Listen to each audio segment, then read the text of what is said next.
Bonjour à tous, dans cette vidéo on va parler de la notion de contrôle. Est-ce que tu es un maniaque du contrôle? J'ai mis sous-titre parce que je trouve que c'était fun, mais grâce au design humain on peut réellement avoir des pistes sur cette notion de contrôle. On voit ça dans cette vidéo.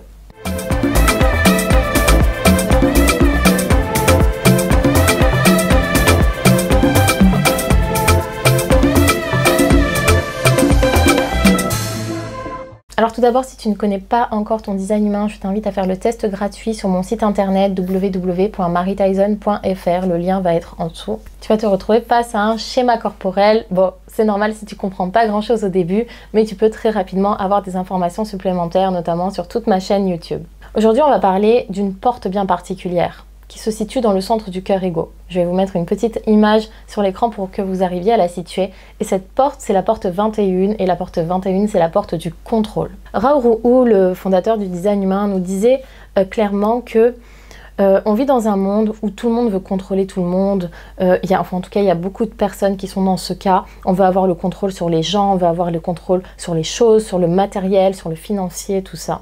Et en fait, c'est souvent une énergie qui est malsaine, qui n'est pas correcte, sauf pour les personnes qui ont la porte 21 activée dans leur design. Si tu as cette porte qui est activée, et c'est pas une majorité, hein, je veux dire, il n'y a pas beaucoup de... Je ne connais pas les pourcentages de personnes qui ont cette porte qui est activée dans leur design, mais là, comme ça, j'aurais tendance à dire peut-être 8%, je sais pas, 5%, peut-être moins, peut-être plus, mais en tout cas, c'est pas comme si on était à 60% de personnes, par exemple, qui avaient la porte 21 qui était activée, donc c'est quand même une minorité. Et Raoult, il disait que les seules personnes qui étaient faites et pour qui c'est vraiment sain d'avoir besoin de contrôler les choses et même peut-être de contrôler des gens, eh bien c'est les personnes qui ont la porte 21 du contrôle. D'ailleurs j'ai une petite citation de Raoult qui disait: vous rencontrez une personne avec la porte 21, elle essaye de vous contrôler, vous n'aimez peut-être pas ça, mais c'est en fait légitime pour elle, car elle est conçue pour cela. Mais si vous n'avez pas cette porte et que vous essayez de tout contrôler, là c'est une maladie. Vouloir contrôler, c'est une maladie. Donc si tu as la porte 21 activée et que tu es une ou un maniaque du contrôle, ben pour le coup, c'est quelque chose de tout à fait normal et correct pour toi. Ce n'est pas quelque chose à soigner parce que souvent, du coup, on sait que c'est une énergie qui est un peu malsaine et on peut se dire je vais essayer de le soigner, je vais essayer de le changer, ça, je vais me forcer à ne pas vouloir contrôler les choses, contrôler les gens et tout.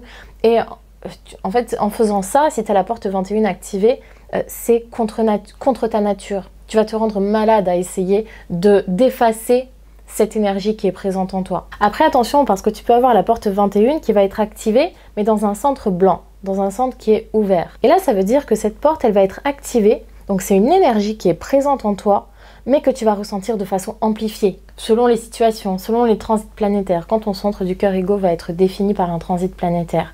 Et là, ça peut être dangereux parce que, dans un sens, c'est une énergie qui est à toi, qui t'appartient, mais tu la ressens de façon amplifiée, donc tu peux pas vraiment compter sur elle, en fait. Donc là, la clé, ça va être vraiment de faire attention à ne pas se laisser dépasser par cette énergie, de la laisser s'exprimer, bien évidemment, mais la gestion de cette énergie peut être plus difficile que pour une personne qui a le cœur égo défini. Parce qu'elle va ressentir ça de façon fluctuante, mais waouh, d'un coup quoi. Voilà, j'espère que cette vidéo vous a plu. N'hésitez pas à aller sur mon site www.marytyson.fr pour notamment voir les offres que je propose. Je fais des séances de design humain, donc un rendez-vous individuel avec moi, en visio ou même en réel pour les personnes qui sont dans le sud de la France. Je propose également des programmes en ligne, une formation pour les personnes qui sont vraiment à fond et qui se disent waouh, cet outil il est vraiment cool et je veux peut-être même l'utiliser de façon professionnelle. Donc n'hésitez pas à jeter un œil, je vous dis à très bientôt.